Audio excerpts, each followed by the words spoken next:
Today's Bible story is the first part of the story of Moses, from baby to the burning bush. What's that, Francis John?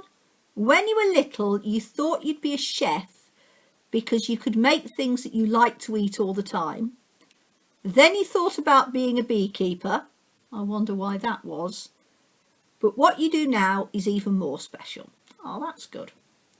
Well, in our Bible story today, we hear about Moses and how his life didn't turn out as Pharaoh, his parents, or he planned. Are you ready for our story today? The first part of the story of Moses, from baby to the burning bush. Many, many years had passed since Joseph's brothers and father Jacob had gone to live in Egypt.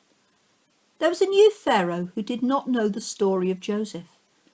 This Pharaoh was worried that soon there'd be more Israelites than Egyptians, and afraid that in case of war the Israelites might join with their enemies and fight against them. So Pharaoh had a plan. The Egyptians forced the Israelites to become slaves and made them work on their building projects and in their fields. Later, Pharaoh had another idea. Take every newborn Israelite boy, he said, and throw him in the river Nile. Jochebed and her husband Amram had 3 children, Miriam, 3-year-old Aaron, and a new baby boy. They did not want the baby to be thrown into the river Nile, so they hid him for 3 months. But when Jochebed could hide him no longer, she took a basket made of reeds and covered it with tar to make it watertight. She put the baby in it and then placed it in some tall grass at the edge of the river. The baby's sister Miriam stood some distance away to see what would happen to him. The Pharaoh's daughter came down to the river to bathe. Suddenly she noticed the basket and sent a slave woman to get it.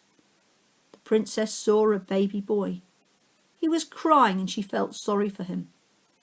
Then Miriam asked her, "Shall I go and call someone to look after the baby for you?" "Please do," the princess answered. So Miriam brought the baby's own mother.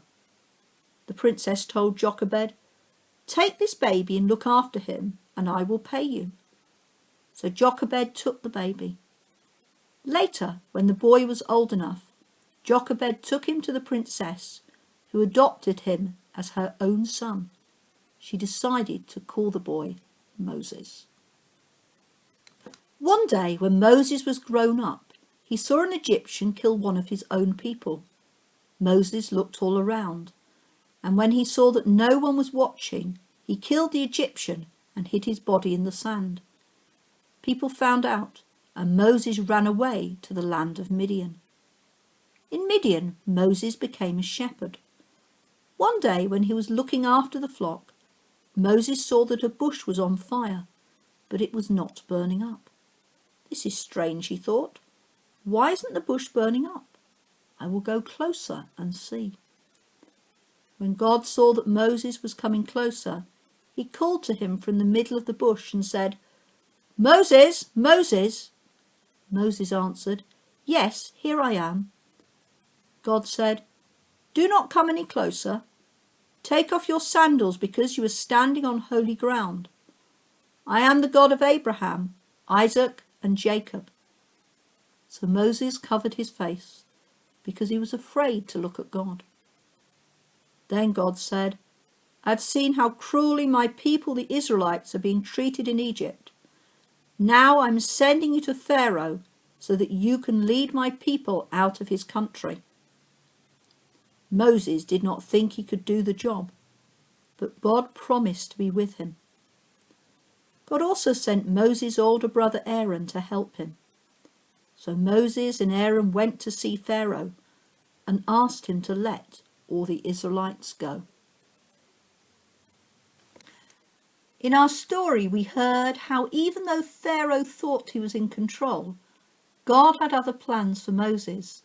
And God used all the things that had happened to Moses to prepare him for the special job that God wanted him to do.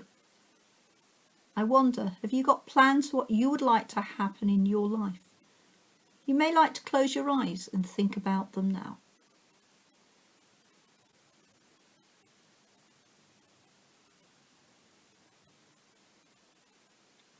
I'm going to say a prayer, and if you want to make it your prayer too, then please say amen at the end after me.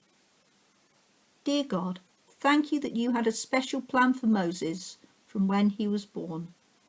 Thank you that you were with me and have a special plan for my life too. Amen. What's that, Francis John? Sometimes things happen that you don't expect.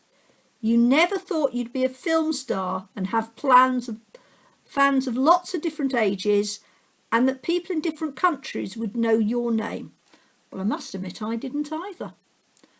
Well, thank you for joining us for the first part of the story of Moses, from baby to the burning bush. We look forward to you joining us again soon. Goodbye and God bless.